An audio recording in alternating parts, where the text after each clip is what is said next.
wants to hear what he has to say. It's like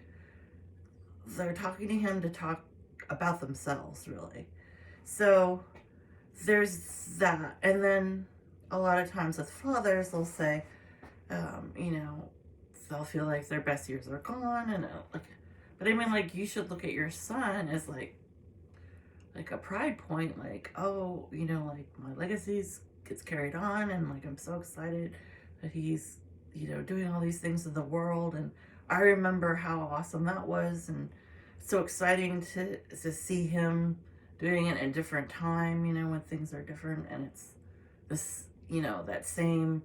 youthful vigor, and it's just they're excited and happy about it, you know, like that's how it normally should be. But families that are,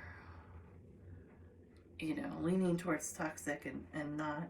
in a healthy dynamic, there can be like repressed jealousy or envy, or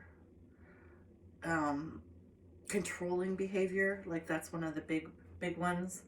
that's wounding, is when a kid is raised by a parent who's maybe not very emotional, doesn't let them really show their emotions either, but is extremely critical and is always on them about how they're doing things and nothing's good enough and that kind of thing. And then that can be, you know, they get agitated if the kid is not choosing the path that they did, like if they had children at a certain age or got married at a certain age or had a certain career,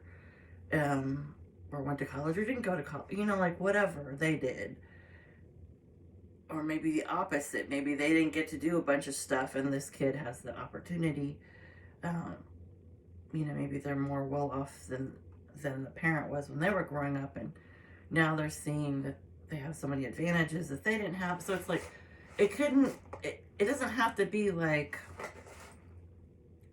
overt, like somebody obviously comparing their lives to said kid, right? It could be more like hidden, subconscious, like even so that the actual parent doesn't even know they're doing it, which is usually how a lot of these things start out, is like somebody doesn't know their own triggers, doesn't know their own self. They don't, you know, they're just playing a role in society, and they just